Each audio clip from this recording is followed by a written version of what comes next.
Captain Sarah Chun pressed her face against the observation deck's reinforced glass, her breath fogging the surface as she stared at the impossible sight before them. The USS Prometheus had traveled through 17 different star systems, encountered 43 alien species, and witnessed wonders that defied human understanding. But nothing had prepared her for this. The city floated in space like a golden dream made real. Massive spires twisted upward in impossible spirals, their surfaces gleaming with a warm, honey-colored light that seemed to come from within the structure itself. Bridges arced between towers in graceful curves that would have made Earth's greatest architects weep with envy.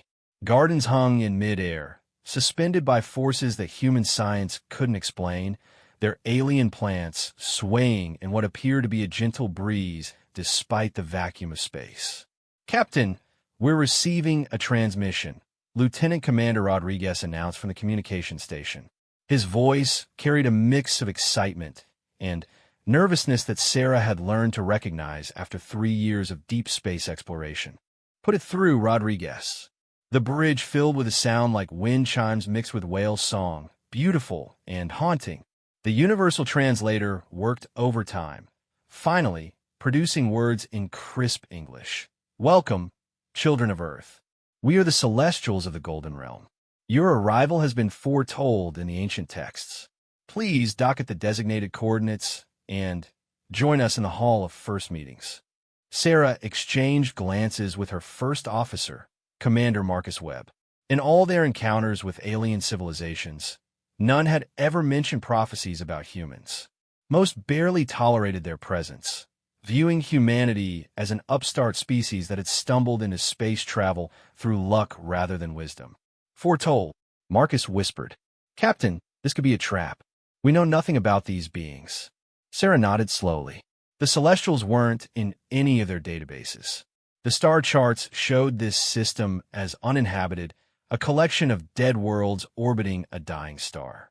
Yet here was a city that put the greatest human achievements to shame, inhabited by beings who claimed to have been waiting for them.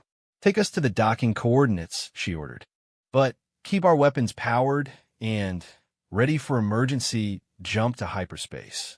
As the Prometheus approached the city, Sarah could see the incredible detail work on every surface.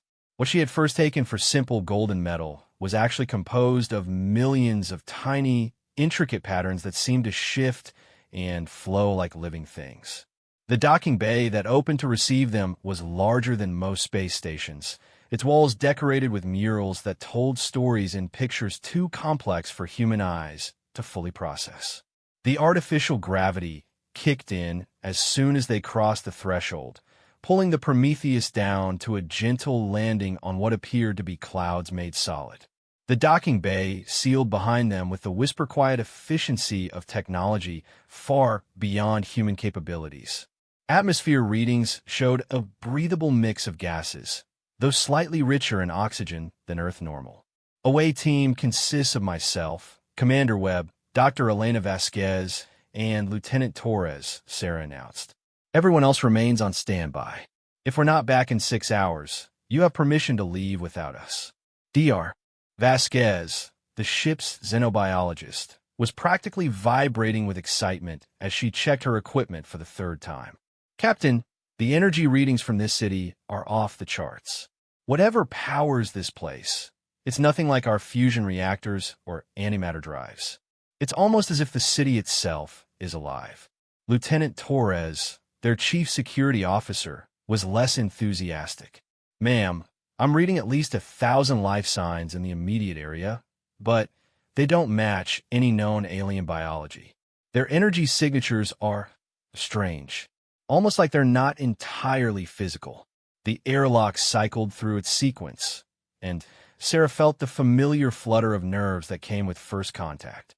Every meeting with a new species was a chance for humanity to prove itself, to show that they belonged among the stars despite being relative newcomers to the galactic community. The door opened to reveal a corridor that stretched beyond the limits of human vision. The walls curved upward in a perfect golden arch, their surfaces covered in what looked like living light that pulsed gently in time with an unheard heartbeat. The air smelled of flowers and ozone, with an underlying scent that reminded Sarah of her grandmother's kitchen on Christmas morning. 3 figures waited for them in the corridor's center. They stood nearly 8 feet tall, with skin that seemed to be made of the same golden light as the city walls. Their faces were humanoid, but elongated, with large eyes that held depths like looking into still water. They wore robes that flowed around them like liquid metal, constantly shifting between gold and silver and colors that human eyes couldn't quite name. "Welcome, Captain Chun." The center figure spoke, its voice like music played on crystal instruments. "I'm first speaker, Aurelian. We have waited 3,000 of your years for this moment." Sarah stepped forward, fighting the urge to stare at the being's impossible beauty. "First speaker, I'm honored to meet you. But I have to ask, how do you know who I am? How did you know we were coming?" Aurelian smiled, an expression that sent warmth flooding through the corridor. "The same way we knew that humanity would be the key to saving not just our realm, but all of creation from the darkness that approaches. Come, there's much to show you and little time to waste." They walked deeper into the city, and Sarah's amazement grew with every step. The architecture defied every law of physics she knew. Staircases led upward in impossible directions, somehow allowing them to walk on what should have been walls or ceilings. Water flowed upward in spiraling fountains that never seemed to empty or overflow. Gardens bloomed in spheres of soil that hung unsupported in vast open spaces, tended by creatures that looked like butterflies made of pure light. "Your city is incredible," Dr. Vasquez breathed, her scanner beeping frantically as it tried to process readings that made no sense. The gravitational fields alone should tear this place apart, but instead, they're somehow working in perfect harmony. "That is because our city exists partially outside your dimension," Aurelian explained as they entered a vast chamber with a domed ceiling that showed not the view of space outside, but what looked like an infinite field of stars stretching in all directions. "We learned long ago that beauty and function are not separate things, but different aspects of the same truth." The Hall of First Meetings was beyond anything in human experience. The floor was made of what looked like solid starlight, warm under their feet and humming with gentle energy. Pillars rose around the room's edges, each one carved to tell a different story, and at the room's center stood a table that seemed to be grown rather than built, its surface showing moving images like a 3-dimensional hologram. "Please sit." Aurelian gestured to chairs that formed themselves from the floor as they approached. "There are things you must understand about your species and the role you're destined to play." As they settled into seats that somehow perfectly supported their human physiology, other celestials began to appear around the room. They didn't walk in through doors, but simply materialized from the golden light, as if the city itself was creating them. Each one was unique, with different patterns of light flowing beneath their skin and different expressions of otherworldly beauty. "For countless ages," Aurelian began, "the universe has been home to many great civilizations. The Eternals built cities that span entire star systems. The Crystalline Collective created artworks from living planets. The Quantum Shepherds learned to exist simultaneously across multiple dimensions. Each brought something unique to the cosmic tapestry." The table's surface shimmered, showing images of the civilizations Aurelian described. Sarah saw structures that made their golden city look simple by comparison, beings of pure energy that danced between stars, and technologies that seemed more like magic than science. "But for all our achievements," Aurelian continued, "we shared a common weakness. We became so focused on perfection that we lost the ability to adapt, to grow, to change when faced with the unexpected. We build our societies like perfect crystals, beautiful but brittle." The images on the table darkened, showing the same great civilizations in decline. Cities crumbling not from war or disaster, but from stagnation. Species fading away as they lost the will to face new challenges. That is why the great prophecy spoke of a younger race, Aurelian said, his gaze fixed on Sarah. A species that would appear when the universe faced its greatest threat. A people who had not yet learned the danger of perfection, who still retained the gift of stubborn adaptability that older races had forgotten. Commander Webb leaned forward. What threat are you talking about? Our long-range sensors haven't detected anything unusual. Aurelian's expression grew grave, and the golden light in the room dimmed slightly. The Void Devourers have awakened from their million-year sleep. They are creatures of pure entropy, existing only to reduce the ordered universe to chaos. They have already consumed 17 galaxies, turning them into empty darkness where not even space itself can exist. The table showed images that made Sarah's blood run cold. Vast creatures that looked like living shadows, each one larger than a moon, moving through space and leaving nothing behind. Not destruction, simply nothing, as if entire star systems had never existed at all.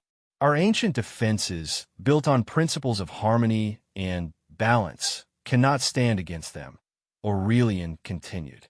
The Eternals tried to fight with pure logic, and were consumed without slowing the advance. The crystalline collective attempted to hide in their perfect geometric shelters, and were found anyway. Every great civilization has fallen before them. Dr. Vasquez was frantically taking notes, though Sarah doubted their instruments could properly record what they were seeing. But what makes you think humans can succeed where others have failed? We're still struggling with fusion power while you're bending space itself. Aurelian smiled again, and this time there was something almost parental in the expression. Because you have something that all our advanced civilizations have forgotten, the ability to be unpredictable. You fight dirty. You improvise.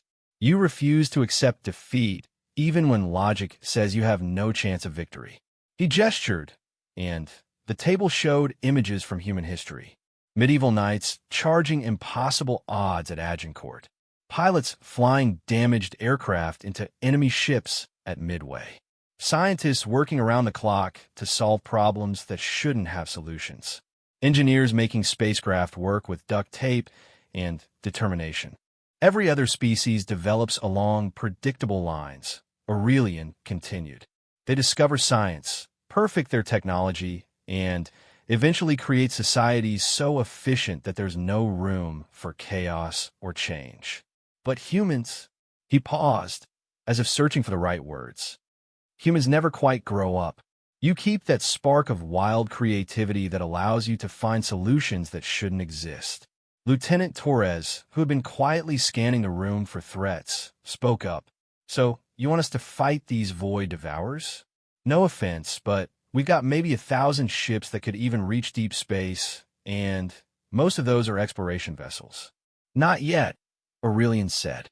First, you must be prepared. That is why this meeting was arranged. We offer you a choice, Captain Chun.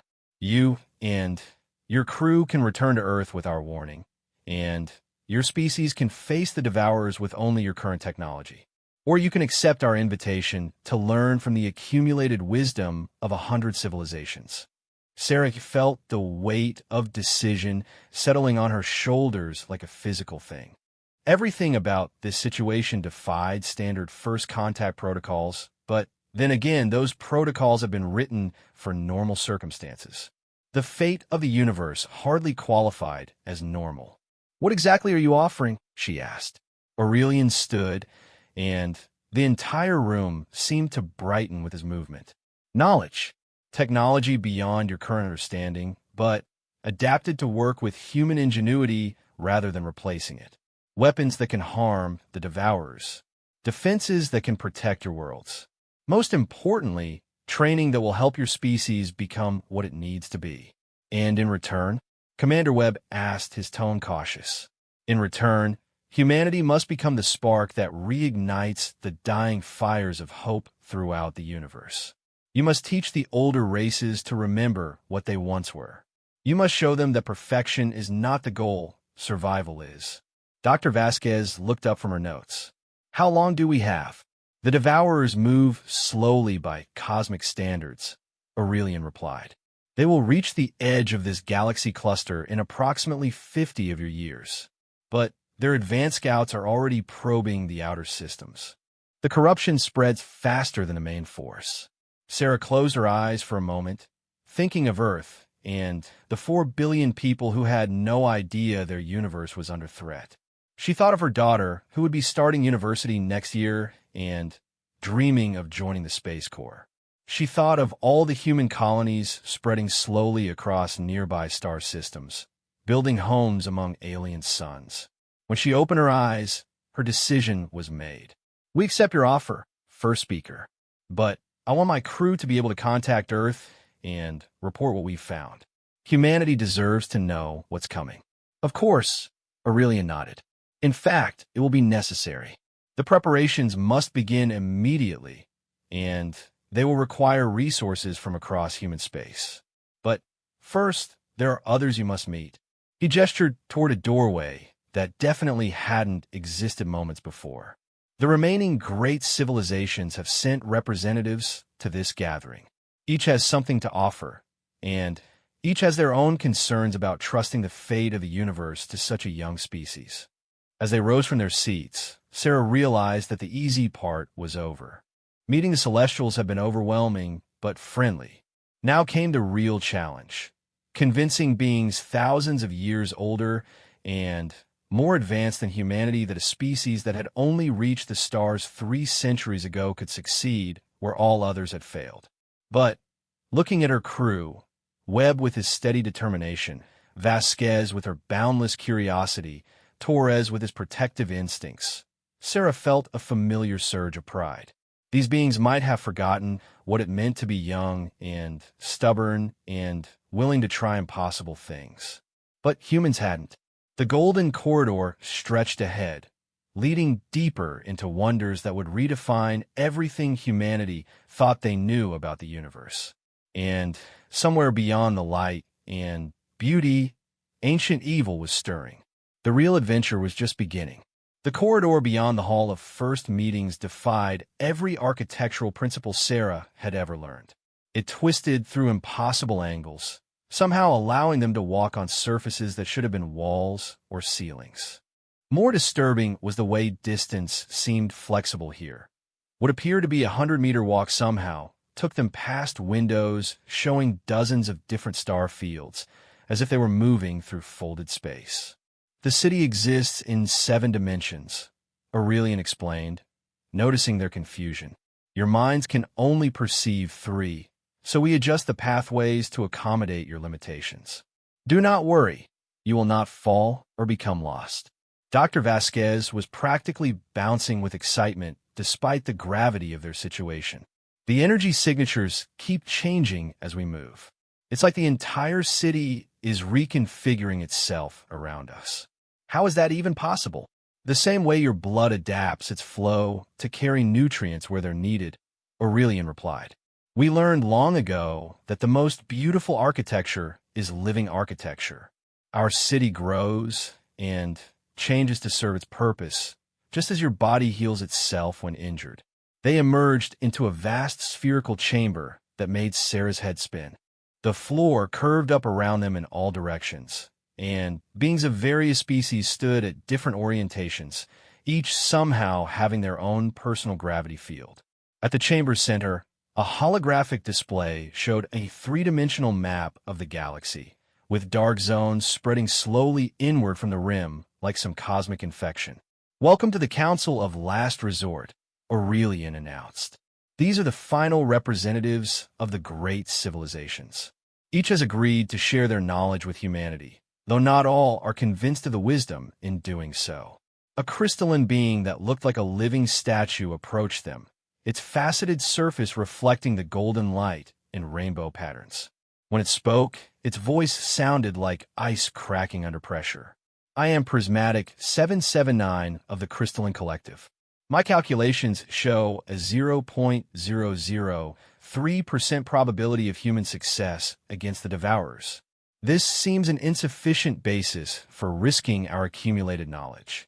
Before Sarah could respond, Another voice boomed across the chamber. And yet their very presence here proves our calculations wrong. Crystal friend. The speaker was massive, easily 12 feet tall, with metallic skin and eyes that glowed like miniature stars. I am Forge King Thraxon of the Iron Worlds. My people have survived for 50,000 years by building the strongest fortresses in the galaxy. The Devourers crushed our greatest citadel like paper. Perhaps strength is not the answer. A third being materialized beside them, its form shifting between solid and gaseous states. The probability matrices are irrelevant, it said in a voice like wind through leaves. I am Whisper of Eternity, speaking for the Quantum Shepherds. We have seen the branching paths of possibility. In 97% of timelines, this galaxy falls to darkness. In 3%, something unprecedented occurs. Humans are the only new variable in the equation. Sarah stepped forward, feeling the weight of ancient eyes upon her. With respect, representatives, I understand your doubts. We're young, we're crude by your standards, and we've never faced anything like this threat. But that might be exactly what we need. She activated her personal tablet, projecting images from human history into the chamber's display system. 300 years ago, my ancestors fought a war using chemical explosives and metal bullets. The enemy had better technology, better training, and every advantage. But the humans won anyway, because they refused to fight the war their enemies expected. The images showed scenes from World War III. Guerrilla fighters taking down automated war machines with improvised weapons, scientists turning entertainment systems into communication networks, civilians creating supply chains from kitchen appliances and household tools. Your civilizations have had thousands of years to perfect your responses to threats, Sarah continued. But the Devourers have had millions of years to perfect their ability to counter those responses. Maybe what we need isn't perfection. Maybe we need chaos. Prismatic 779's faceted form shifted, reflecting light in new patterns. An interesting hypothesis. But chaos is inefficient. How can disorder defeat entities that have conquered order itself? Commander Webb moved to stand beside Sarah. Because disorder is unpredictable. You can't plan for something that doesn't follow any rules. And humans, he smiled grimly. Humans are very good at not following rules.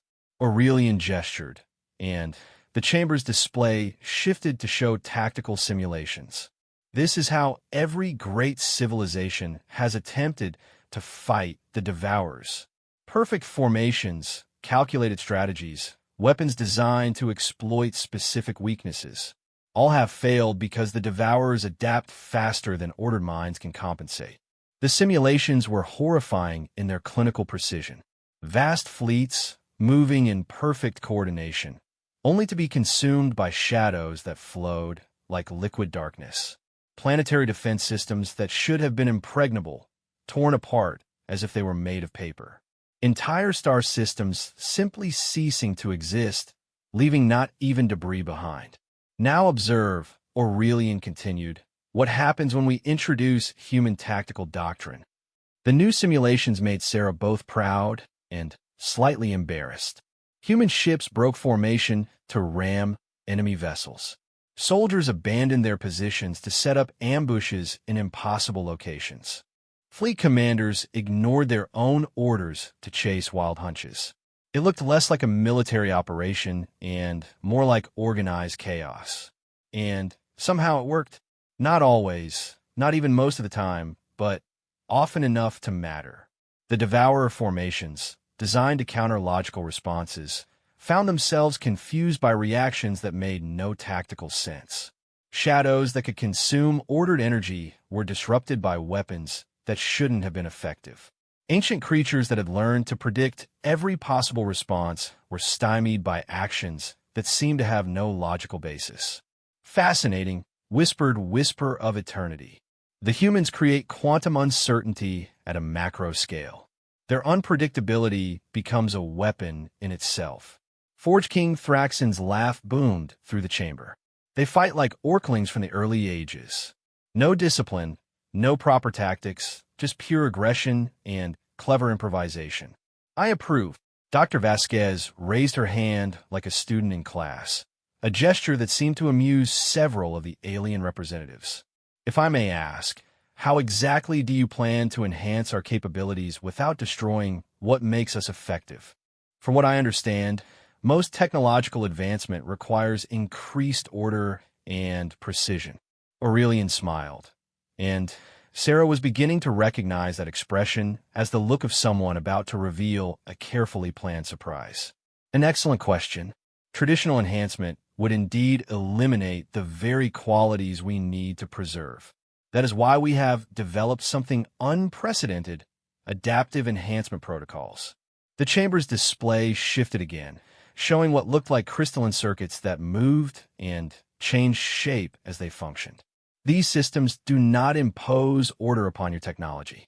Instead, they learn from human innovation and amplify it. A human engineer jury-rigging a broken system will find the improvements working better than they should. A pilot flying by instinct will discover their ship responding faster than physics should allow. Lieutenant Torres frowned. That sounds like magic, not technology. Sufficiently advanced technology is indistinguishable from magic, Prismatic 779 quoted. But this is neither. It is something entirely new, technology that enhances chaos rather than controlling it. Whisper of Eternity shifted closer, its form becoming more solid. We have also prepared training protocols that will not change human nature, but will expand human capabilities. Your soldiers will learn to fight in 7 dimensions. Your engineers will understand machines that think for themselves. Your leaders will coordinate fleets across galactic distances, all without losing the improvisation that makes you unique. Sarah felt excitement building despite the enormity of what they were discussing. How long will this training take? And how many people can you accommodate? Time flows differently here, Aurelian explained. A year of training in our facilities equals perhaps a month in normal space. As for numbers, he gestured around the vast chamber. This city alone could house and train 1 million humans. And we have 12 more cities hidden throughout the galaxy. Forge King Thraxon stepped forward, his massive form casting shadows in multiple directions due to the chamber's complex lighting. My people will provide weapons training. Not just how to use our technology, but how to make it better through human ingenuity. We have forges that can create matter from pure energy, and workshops that exist outside normal space-time. The Crystalline Collective will contribute data analysis and strategic planning, Prismatic 779 added, its voice taking on what might have been enthusiasm. Your chaotic thinking patterns may reveal solutions that have eluded our logical processes for millennia. And my people, said Whisper of Eternity, will teach you to fight across multiple realities simultaneously. The Devourers exist in many dimensions at once, so your warriors must learn to do the same. Sarah looked at her crew, seeing her own mixture of excitement and terror reflected in their faces. The opportunities being offered were beyond anything humanity had imagined possible. But the responsibility that came with them was equally overwhelming. There's one thing I need to know, she said. Why now? Why haven't you tried this before with another species? Aurelian's expression grew sad. Because every other species we might have chosen has already fallen to the Devourers. Humanity is literally the last hope, not just for your galaxy, but for the universe itself. If this fails, there will be no second chance. Dr. Vasquez cleared her throat. Captain, if I may point out, we can't make this decision for all of humanity. This affects every man, woman, and child in human space. Shouldn't Earth Command and the colonial councils have a say? They will, Sarah assured her. But someone has to make the initial choice. Someone has to decide whether humanity gets the chance to participate in this fight or simply waits to be consumed. She turned back to the assembled representatives. We'll need time to contact Earth and explain the situation. Our leaders will want verification, proof that what you're telling us is real. Understood, Aurelian nodded. We will provide your ship with enhanced communication capabilities and complete tactical data on the Devourer threat. Your leaders will have all the evidence they need to make an informed decision. And while they deliberate, added Forge King Thraxon, perhaps your crew would like a demonstration of what we offer. A small taste of the training that awaits. Sarah hesitated. Every protocol she knew said to return immediately with this intelligence. But, looking at the hope in the ancient being's eyes, she realized that humanity's decision might depend on more than just data and logical arguments. Sometimes people needed to see possibilities before they could believe in them. A small demonstration, she agreed, but nothing that would compromise our ability to fulfill our mission. Aurelian gestured, and doorways opened around the chamber's perimeter, each leading to spaces that seemed larger than the entire city should be able to contain. Choose your path, Captain. Your engineer can visit our workshops, your scientist can examine our laboratories, your security chief can test our training grounds, and your first officer can observe our strategic planning centers. Each will last only a few of your hours, but will show you wonders that will help convince your people. Sarah realized she was standing at a crossroads that would determine not just her own future, but the future of her entire species. Behind her lay the familiar universe of human understanding, limited but comprehensible. Ahead lay possibilities that could transform humanity into something capable of saving the cosmos, or destroy them in the attempt. She thought of her daughter back on Earth, probably studying for her xenobiology exams and dreaming of exploring distant worlds. She thought of the colonial settlements struggling to establish footholds on alien planets. She thought of the billions of humans who had no idea that their continued existence hung in the balance. And she thought of the ancient civilizations standing around her, beings who had achieved wonders beyond human imagination, now reduced to hoping that a young, chaotic species might succeed where all their wisdom had failed. The choice, when it came, felt inevitable. We accept your demonstration, but we go together, no separation, no individual tests.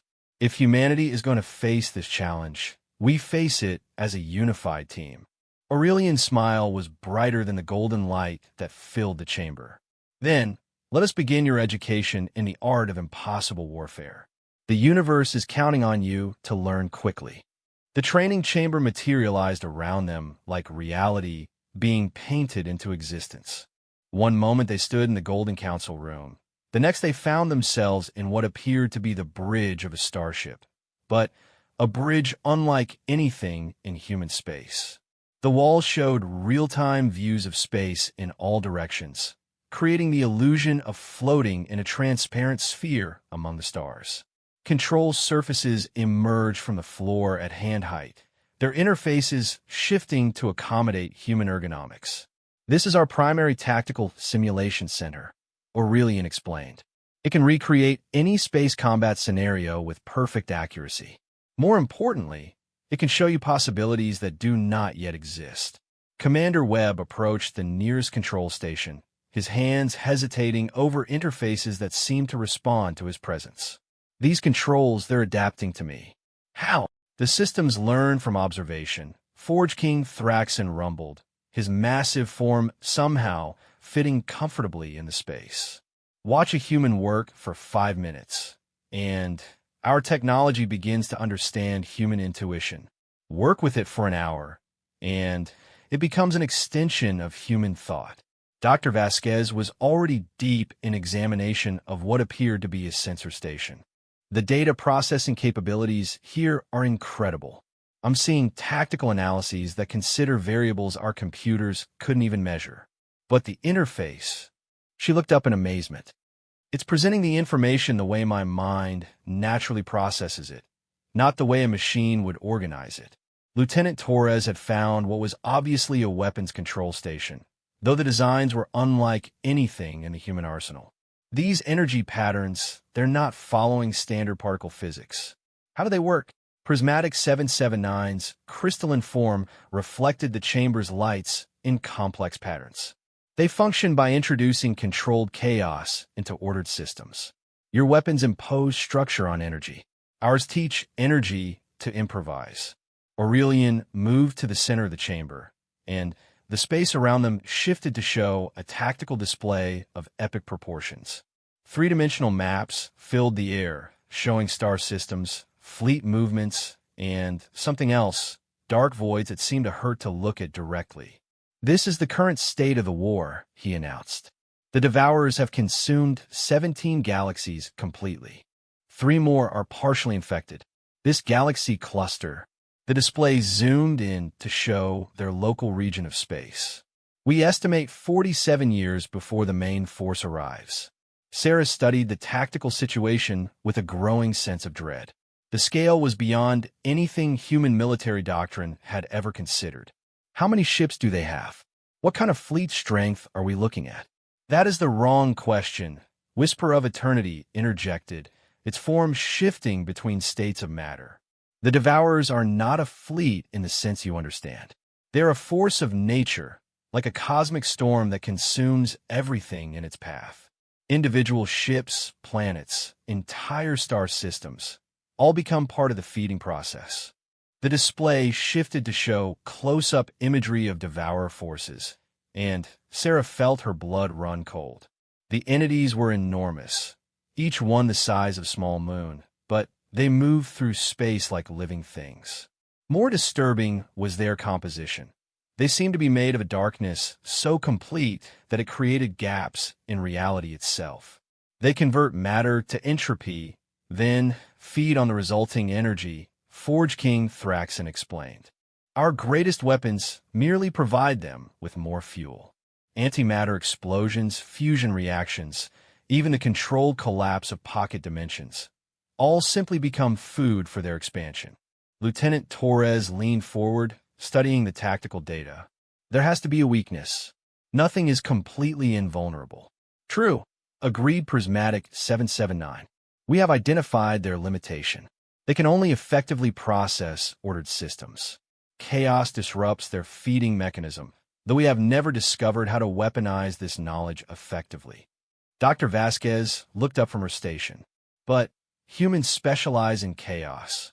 Our entire technological development has been based on making complex systems work despite design flaws, environmental interference, and operator error." "Precisely why you are here," Aurelian smiled. "But theory and practice are different things. Let us begin with a simple exercise." The chamber around them dissolved and reformed as a small spacecraft interior, cramped, functional, and distinctly human in design. Sarah recognized it immediately as the bridge of a Titan-class cruiser, standard equipment for the human space fleet. "Your ship is under attack by Devourer scouts," Aurelian announced. "Standard tactical doctrine calls for maximum firepower at maximum range. Observe what happens." The simulation began, and Sarah found herself watching her own ship's tactical responses played out in detail. The Titan's weapons opened fire at extreme range, sending streams of coherent energy and guided missiles toward the approaching shadow. For a moment, it seemed effective. The darkness writhed and contracted under the assault. Then it simply absorbed the energy and continued its approach, now visibly larger and more active. "All conventional weapons feed them," Forge King Thraxon observed. "Energy, matter, information, they convert it all to entropy and grow stronger. This is why every great civilization has fallen despite superior firepower." "Now," said Aurelian, "try again. But this time, ignore all logical tactics. Fight like humans." Sarah felt a strange sensation as the simulation reset, as if the chamber was somehow linking her thoughts directly to the ship's controls. She found herself thinking not like a starship captain, but like the daughter of a woman who had fixed broken machinery with whatever was available. Instead of opening fire with the main weapons, she launched the ship's emergency cargo pods, normally used for evacuation procedures. But she programmed them to explode at random intervals, creating a field of chaotic energy bursts. The Devourer scout approached through this maze of unpredictable explosions, and for the first time, Sarah saw it hesitate. Fascinating, whispered whisper of eternity. The entity cannot predict the explosion patterns because they have no logical basis. Encouraged, Sarah escalated the chaos. She vented the ship's atmosphere in irregular pulses, creating pressure waves that followed no pattern. She overloaded the sensor array deliberately, causing electromagnetic feedback that interfered with both ship systems equally.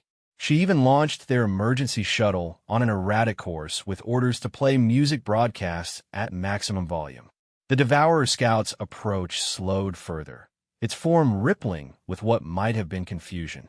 It attempted to absorb the chaotic energy, but each time it adapted to one pattern, Sarah introduced a new variable. When it learned to feed on the electromagnetic interference, she switched to gravitational fluctuations created by rapidly spinning the ship. When it adapted to the music broadcasts, she began transmitting random noise mixed with fragments of human poetry. Remarkable, Prismatic 779 observed. Its feeding efficiency has dropped by 67%. It is expending more energy to adapt than it can absorb from the chaos. Dr. Vasquez was monitoring the energy readings with obvious excitement. The entropic conversion process requires pattern recognition. Pure randomness creates a feedback loop that actually drains their power systems. The simulation continued with Sarah improvising increasingly absurd tactics. She used the ship's gravity generators to create artificial tide effects that changed the local space-time curvature in musical rhythms.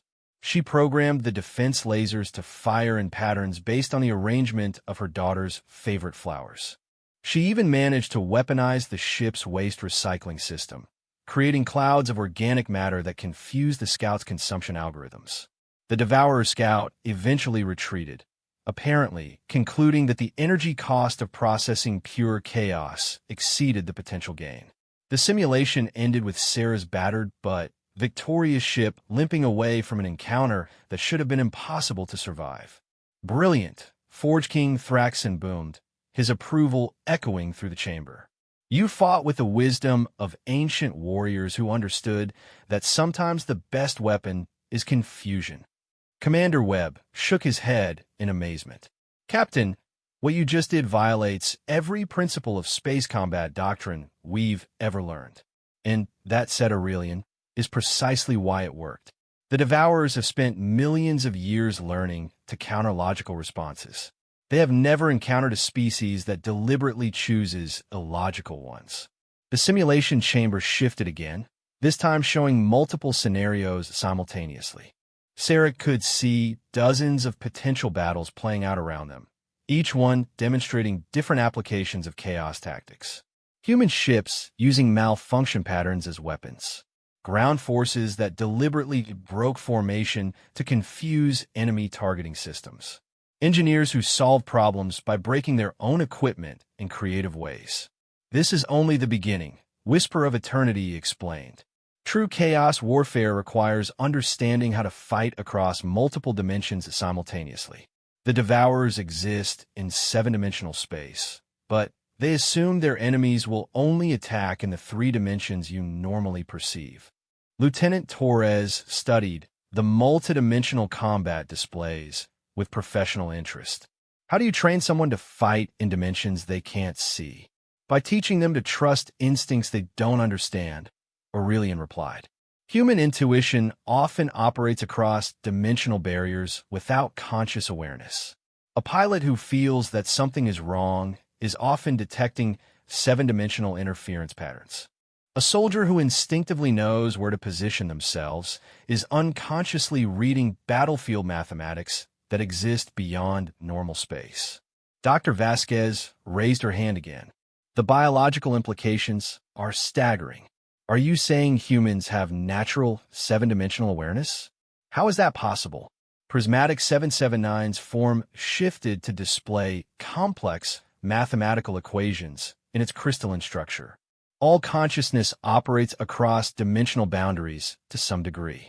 But most species develop technology that replaces instinct with calculated responses. Humans have retained the ability to act on subconscious dimensional awareness because your technology is still crude enough to require intuitive operation. The chamber around them began to change again, but this time Sarah felt a strange pulling sensation, as if reality itself was stretching. The comfortable confines of a ship's bridge expanded into something vast and open, where the concept of walls and floors became merely suggestions. This is what seven-dimensional combat space feels like to properly trained human warriors, Aurelian explained. Your mind will interpret it as familiar symbols, but you'll be fighting across multiple realities simultaneously. Sarah found herself standing on what appeared to be the deck of an ancient sailing ship, but one that sailed through space itself rather than ocean. Stars passed by like distant islands, and the ship's sails caught cosmic winds that existed in dimensions beyond the normal three. Her crew stood beside her, but she could somehow sense other versions of them existing in parallel spaces, making different choices and fighting different battles. Each dimension represents a different probability, Whisper of Eternity explained, its voice coming from multiple directions at once. In one reality, you choose to attack directly. In another, you retreat. In a third, you attempt negotiation. Trained seven-dimensional warriors learn to coordinate their actions across all possible realities. The training session that followed was unlike anything Sarah had ever experienced. She found herself commanding not just one ship, but dozens of variants of the same ship existing in parallel dimensions. Each choice she made created ripple effects across reality, and she had to learn to think in terms of probability cascades rather than single outcomes. When the session finally ended and they returned to the familiar golden chamber, Sarah's head was spinning with concepts that shouldn't have been possible to understand. But somehow, she did understand them, not intellectually, but intuitively, the way she understood the rhythm of her own heartbeat. How long will it take to train enough humans to make a difference? Commander Webb asked, his voice hoarse from the experience. That depends, Aurelian replied, on how quickly your species can accept that their understanding of reality is incomplete. Some humans adapt to seven-dimensional thinking immediately. Others require years of preparation. Dr. Vasquez was reviewing her scanner readings with obvious confusion. According to my instruments, we've been in that simulation for 3 days. But it only felt like a few hours. How is that possible? Time flows differently during dimensional training, Forge King Thraxon explained. Your minds process experience at the speed of thought rather than the speed of physics. This allows us to compress years of training into weeks of subjective time. Sarah realized she was standing at another crossroads, one even more significant than the first. The demonstration had shown her possibilities beyond anything in human experience, but it had also revealed the true scale of the challenge they faced. Fighting the Devourers wouldn't just require better weapons or improved tactics. It would require humanity to fundamentally expand their understanding of reality itself. We need to contact Earth immediately, she decided. Our leaders need to see what we've seen, understand what we've learned. This is bigger than first contact protocols or normal diplomatic procedures. This is about the survival of consciousness in the universe. Aurelian nodded solemnly. We will provide you with enhanced communication capabilities and complete tactical data. But remember, Captain Shun, knowledge without belief is useless. Your people must not just understand the threat, but accept that they are capable of facing it. As they prepared to return to their ship, Sarah couldn't shake the feeling that the hardest part lay ahead. Convincing humanity to fight an impossible war would be difficult enough. Convincing them that they could win it might be the greatest challenge of all. The journey back to the USS Prometheus felt like waking from a dream that insisted on remaining real. Sarah's crew walked through corridors that adjusted their geometry to human perception, past gardens that grew in impossible directions, under archways that hummed with power sources that made fusion reactors look like candles. But for all its otherworldly beauty, the Golden City now felt like a sanctuary they would soon have to leave behind. Captain, Lieutenant Torres spoke quietly as they approached their ship. I've been thinking about what we experienced in that simulation. If seven-dimensional combat is real, and if humans can actually learn to fight that way, what happens to us? Do we still count as human afterward? Sarah had been wrestling with the same question. The training session had left her with memories of experiences that shouldn't be possible. Commanding fleets across multiple realities, thinking in mathematical concepts that her mind couldn't quite grasp, feeling space and time bend around her decisions like water flowing around stones. I don't know, she admitted, but I think the question isn't whether we'll still be human. It's whether humanity will still be recognizable when we're done saving it. Dr. Vasquez was documenting everything with obsessive precision, her scanner working overtime to record energy signatures and architectural details that defied normal physics. The implications of what we've learned are staggering. If consciousness can truly operate across dimensional boundaries, it means everything we thought we knew about intelligence and awareness is fundamentally incomplete. Commander Webb nodded grimly. And if these devourers have been consuming civilizations for millions of years, learning and adapting all the while, then our unpredictability might be the only advantage we get. Once they figure out human chaos patterns, they won't, Aurelian interrupted, materializing beside them with a casual disregard for physics that Sarah was beginning to accept as normal in this place. That is the beauty of true chaos. It cannot be learned because it has no underlying pattern to analyze. Each human will fight differently, improvise uniquely, create solutions that have never existed before. The first speaker's confidence was reassuring, but Sarah couldn't shake her growing awareness of the enormous responsibility settling on humanity's shoulders. They weren't just being asked to fight for their own survival, but to become the last hope for consciousness itself in a universe sliding toward entropy. As they boarded the Prometheus, Sarah was struck by how crude their ship suddenly seemed. The metal corridors felt confining after the flowing spaces of the Golden City. The computer interfaces looked primitive compared to systems that responded to thought and intention. Even the artificial gravity felt clumsy and heavy compared to the elegant field manipulations they had experienced. "Bridge crew to stations," she ordered over the ship's intercom. "We have a priority transmission to send to Earth Command. Full encryption, maximum broadcast power." The bridge buzzed with activity as her crew took their positions. But Sarah noticed the difference immediately. They moved with new confidence, their hands finding controls with unusual precision. The simulation training had changed them in subtle but measurable ways. "Communication array powered and ready," Rodriguez reported from his station. "But, Captain, we're getting some unusual readings from our own systems. Power efficiency is up 12% across the board, and response times have improved significantly. It's like the ship is working better than it should." The adaptive enhancement protocols, Sarah realized. Aurelian mentioned that their technology learns from human innovation and amplifies it. Our ship has been upgraded without us realizing it. Dr. Vasquez looked up from her station with excitement. "The sensor array is showing resolution improvements that shouldn't be possible with our hardware. I'm detecting energy patterns that our instruments couldn't measure before. How extensive are these modifications?" Before Sarah could respond, Aurelian's voice filled the bridge, though the first speaker himself was nowhere to be seen. "The enhancements are minimal and entirely reversible.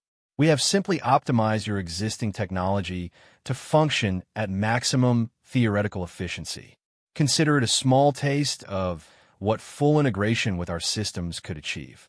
The main screen flickered to life, showing a communication interface that was definitely not standard Earth Command protocol.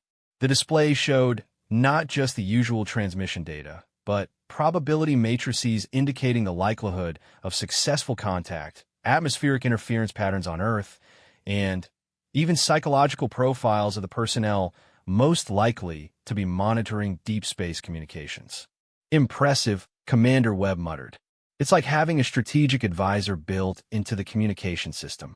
"Open channel to Earth Command," Sarah ordered. "Priority Alpha classification, direct to Admiral Morrison's office." The transmission lag stretched endlessly, filled with the background hiss of cosmic radiation and the subtle harmonics that indicated their signal was being boosted by technology far beyond human understanding.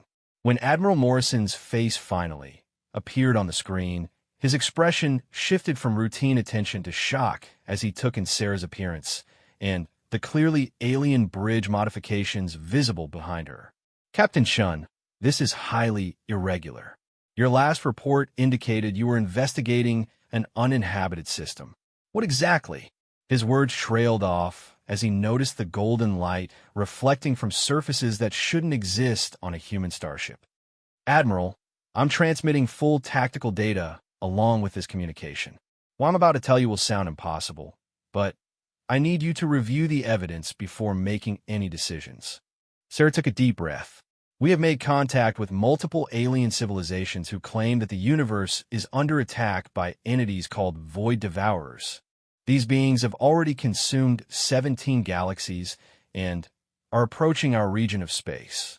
Admiral Morrison's face went through a complex series of expressions: disbelief, concern, and, finally, the grim professionalism of a career military officer facing a threat beyond his experience. Captain, the data you're transmitting, these energy readings don't match any known physics. Are you certain this isn't some kind of elaborate deception? Sir, I've seen the tactical simulations. I've experienced seven-dimensional combat training that shouldn't be possible. Our ship has been enhanced by technology that makes our best systems look like stone tools. Whatever the truth about these devourers, the beings who contacted us possess capabilities far beyond anything humanity has achieved. Dr. Vasquez stepped into view of the transmission. Admiral, the scientific implications alone are revolutionary. These aliens have shown us consciousness operating across dimensional boundaries, matter manipulation at the subatomic level, and energy sources that appear to violate thermodynamics. Even if the devourer threat proves false, the knowledge they're offering could advance human civilization by thousands of years. And the cost? Admiral Morrison asked, his tone sharp with suspicion. Lieutenant Torres answered. They want us to become the military backbone of a resistance movement. Apparently, human unpredictability and adaptation capabilities make us ideal for fighting enemies that have learned to counter every logical response. Admiral Morrison was quiet for a long moment, studying data streams that Sarah knew must be overwhelming to anyone seeing them for the first time. When he spoke again, his voice carried the weight of someone making decisions that would affect billions of lives. Captain Shun, I'm ordering you to return to Earth immediately with these alien representatives. The Security Council needs to evaluate this situation directly. In the meantime, I'm placing all fleet assets on high alert and initiating emergency consultations with the colonial councils. Sir, with respect, time may be more critical than normal diplomatic procedures, Sarah replied. The aliens have offered to begin training immediately while Earth's leaders deliberate. Every day of delay could mean the difference between adequate preparation and fighting a hopeless battle. Absolutely not. Morrison's reply was sharp. No human personnel undergo alien training procedures without full authorization from Earth Command. We have no idea what these modifications might do to our people long-term. Aurelian's voice filled the bridge again, though his tone remained respectful. Admiral Morrison, we understand your caution. Perhaps a compromise would be acceptable? We can demonstrate our training facilities for a selected group of Earth's finest scientists and military strategists. They could observe and evaluate without participating directly. The Admiral's eyes narrowed. Who exactly am I speaking with? And how are you accessing this communication? I am First Speaker Aurelian of the Celestials. I am speaking through enhancements to your ship's communication array that pose no threat to human personnel. Think of it as a temporary translation protocol that allows direct conversation across species barriers. Sarah could see Morrison weighing his options. She understood his caution. First contact protocols existed for good reasons, and the scope of what they were dealing with far exceeded anything those protocols had been designed to handle. But she also understood the urgency that Aurelian and his allies felt. Every day spent in deliberation was a day closer to an enemy that had already destroyed entire galaxies. "Admiral," she said, "request permission to remain here with a volunteer skeleton crew while you assemble an evaluation team. The aliens have offered to enhance our communication capabilities to allow real-time consultation with Earth despite the distance. We could provide continuous intelligence updates while the evaluation team travels here." Morrison nodded slowly. "Acceptable, but I want daily reports and immediate notification if the situation changes." "And Captain," his expression softened slightly, "I know this is beyond anything in our experience. Use your judgment, but remember that you're not just representing Earth Command. You're representing humanity's first impression to beings who may determine our future in ways we can't yet understand." The transmission ended, leaving Sarah's bridge in relative quiet, broken only by the subtle humming of systems that worked too well and displays that showed too much information. She realized that the easy part was over. Convincing one admiral to take the threat seriously was nothing compared to what lay ahead. Convincing an entire species to transform themselves for a war they couldn't yet imagine. "Captain," Dr. Vasquez said softly, "I've been analyzing the data we collected during the training simulation. The modifications to our brains weren't just temporary. We still have enhanced pattern recognition capabilities, improved spatial reasoning, and what appears to be limited seven-dimensional awareness. We've been permanently changed by our experience here." Sarah felt a chill that had nothing to do with the ship's environmental systems. "Are you saying we can't go back to being what we were?" "I'm saying we've evolved," Vasquez replied. "The question is whether the rest of humanity will have a choice about following us." Commander Webb turned in his chair. "Captain, incoming transmission from the Golden City. It's different from before. More urgent." The main screen lit up with an image that made Sarah's blood freeze. Aurelian's face was tense with concern, and behind him, the golden corridors of the city pulsed with alarm signals that painted the walls in shades of warning red. "Captain Shun," Aurelian said, his musical voice carrying an edge of fear that made human dread seem like calm confidence. "Our deep space monitoring stations have detected Devourer scout forces. They are 3-star systems away and approaching faster than our projections indicated. We estimate 18 months before they reach the outer human colonies." Sarah felt the bottom drop out of her universe. 18 months to prepare for a war against entities that had consumed entire galaxies. 18 months to transform humanity from a young species taking its first steps into space into the chaotic warriors who might be the universe's last hope. "How many people can you train in 18 months?" she asked. "If your leaders agree to immediate mobilization," Aurelian replied, "perhaps 50,000. Enough for a single defensive fleet and ground forces for a dozen worlds. It will not be enough to stop them, but it might be enough to hurt them. To show them that this galaxy will not fall easily." Sarah looked around her bridge at crew members who had been forever changed by a few hours in an alien training facility. She thought of Earth's billions of people going about their daily lives, unaware that their universe was sliding toward darkness. She thought of the young officers who would volunteer for training that would transform them into something humanity had never been before. And she thought of her daughter, studying xenobiology and dreaming a peaceful future among the stars that might never come to pass. "Signal Earth Command," she ordered. "Emergency priority. Tell them the timeline has changed. Tell them we're out of time for careful deliberation. Tell them it's time to find out what humanity is really capable of." 18 months later, Captain Sarah Chun stood on the observation deck of the newly commissioned battleship Terra Invictus, watching humanity's first seven-dimensional fleet prepare for battle. The ships stretched in formations that hurt to look at directly, vessels that existed in multiple realities simultaneously, their hulls gleaming with adaptive armor that learned from each impact, their weapons arrays humming with chaos engines that turned randomness into destructive force. The transformation had been staggering. When Admiral Morrison's evaluation team reached the Golden City, They had needed only 3 days to authorize full mobilization. The evidence was simply too overwhelming to ignore, and the accelerated timeline left no room for political debate. Within a month, volunteer training centers had been established on 12 different worlds. Within 6 months, the first Chaos-trained pilots were taking humanity's ships places they had never been designed to go. But the cost had been higher than anyone anticipated.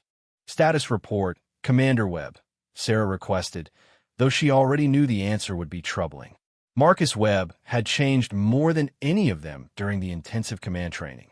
His eyes held depths that seemed to reflect multiple realities, and when he spoke, there was an underlying harmonic that suggested his voice was being heard across several dimensions simultaneously.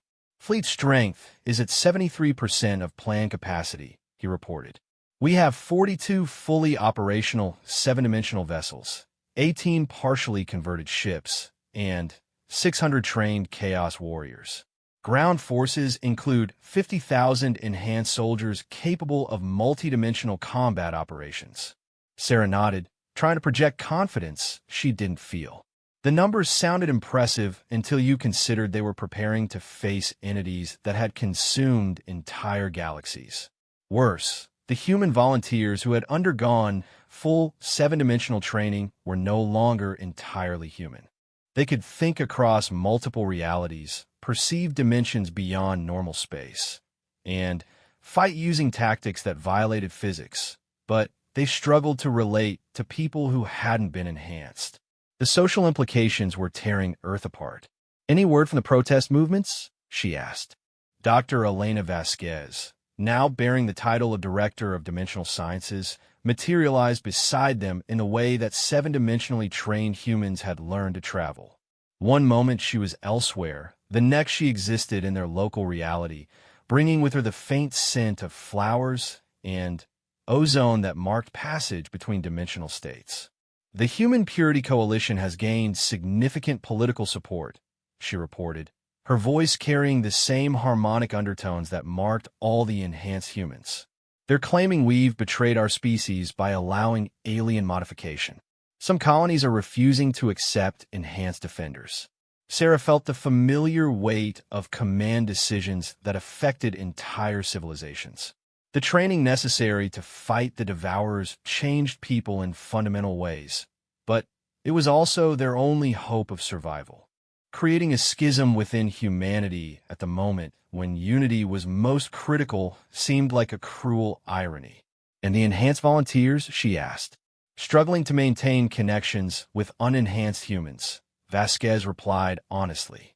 "When you can perceive 7 dimensions simultaneously, normal conversation feels limiting. Several enhanced soldiers have reported feeling like they're trying to explain color to someone who's always been blind." Lieutenant Torres approached, his movement carrying the fluid grace that came with 7-dimensional awareness. His enhancements had been even more extensive than the others, transforming him into something that was part tactical genius, part probability calculator, and part warrior poet. When he spoke, his words seemed to come from multiple directions at once. "Captain, incoming transmission from Aurelian. The Devourer advanced scouts have entered the Tau Ceti system. They're 16 hours away from the outer human settlements." Sarah felt her stomach drop. They had known this moment was coming, but she had hoped for more time. The evacuations were only 70% complete, and the defensive positions were still being installed. Worse, this would be humanity's first real test against the creatures that had destroyed every other civilization in their path. "General quarters," she ordered. "All ships to battle stations. Signal the fleet. We're moving to intercept."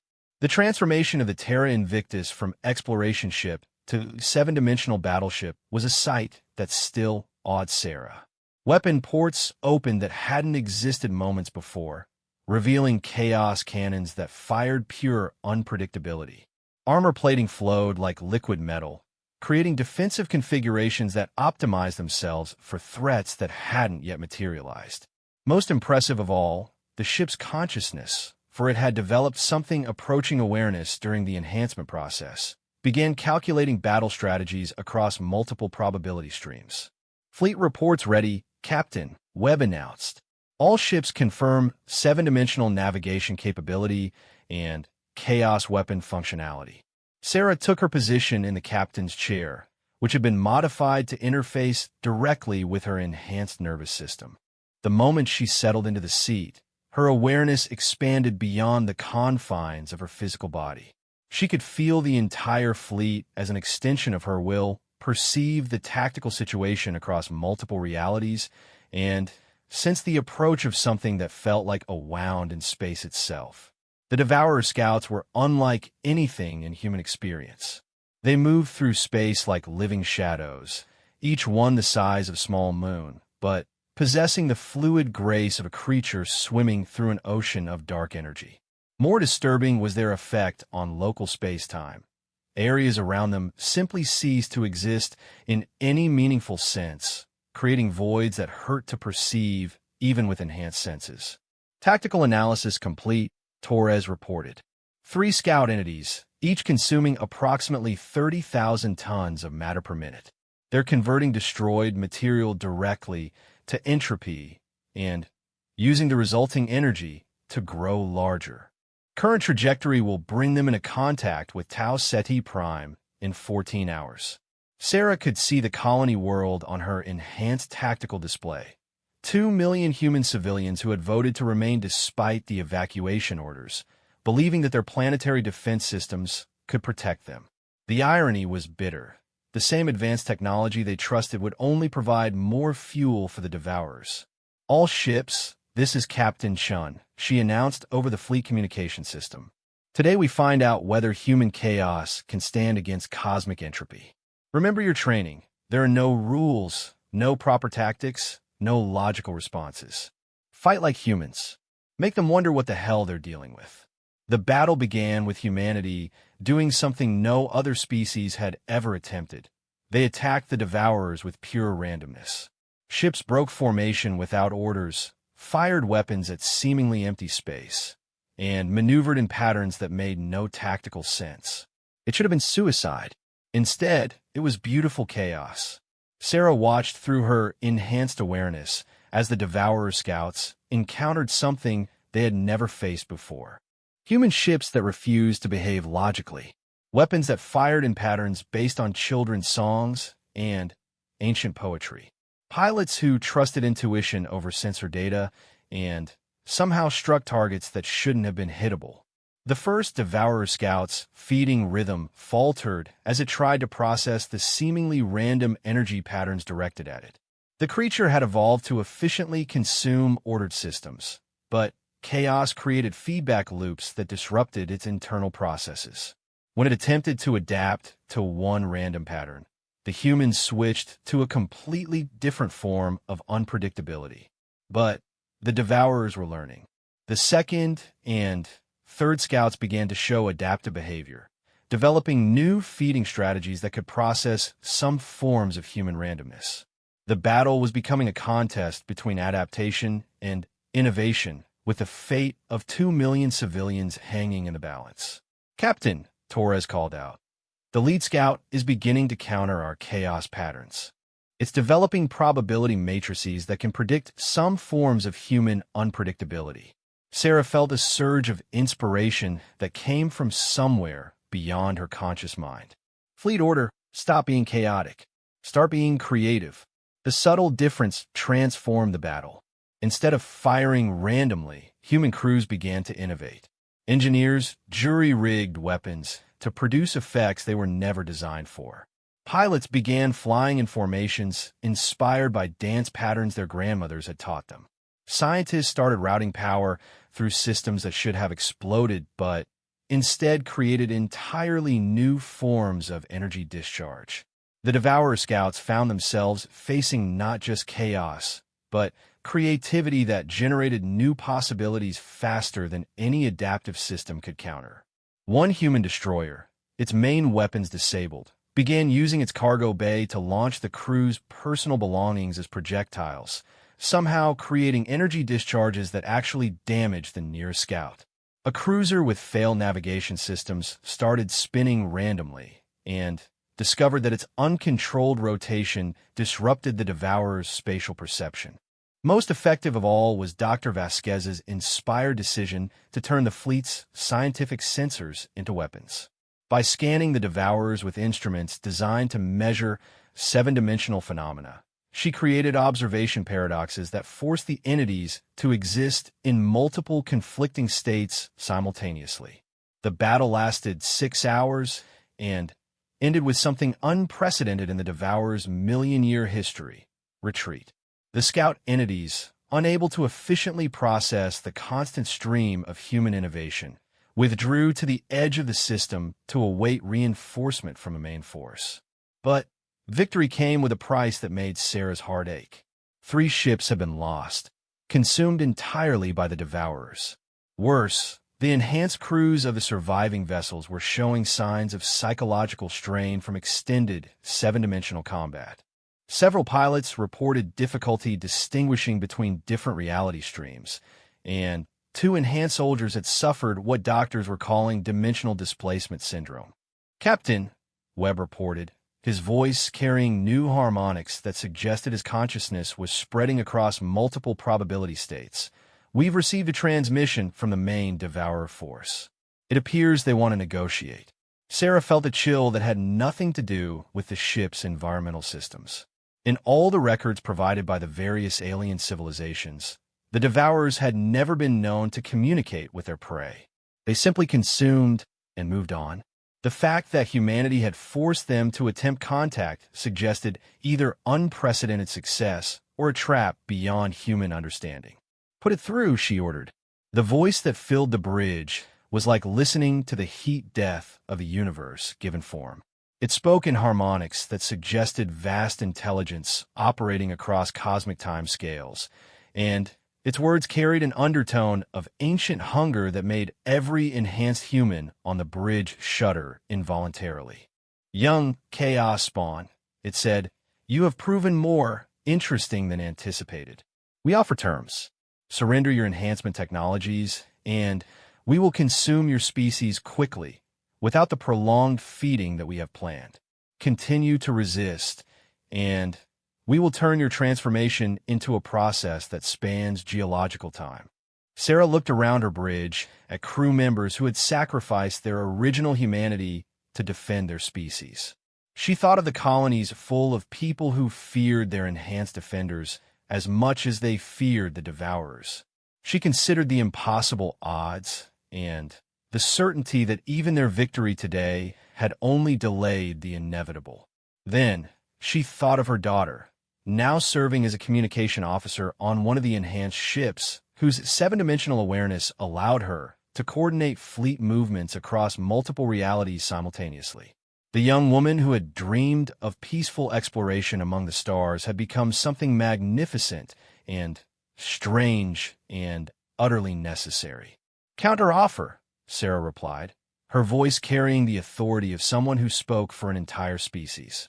"Leave this galaxy immediately, and we won't teach the rest of the universe how to fight like humans." The silence that followed seemed to stretch across multiple dimensions. When the Devourer spoke again, its voice carried something that might have been amusement, mixed with a deeper emotion that Sarah couldn't identify. "Fascinating. You possess neither the strength to enforce such demands nor the wisdom to understand your position. Yet you issue ultimatums as if you commanded forces capable of threatening entities that have consumed entire galactic clusters." "Maybe," Sarah agreed. "But you negotiated with us instead of simply attacking. That tells me you're not as confident as you pretend to be. You've learned that human unpredictability can hurt you. What you haven't figured out is that our chaos is just the beginning."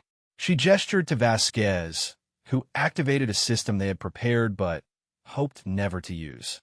Across the fleet, every enhanced human began broadcasting their consciousness across multiple dimensions simultaneously.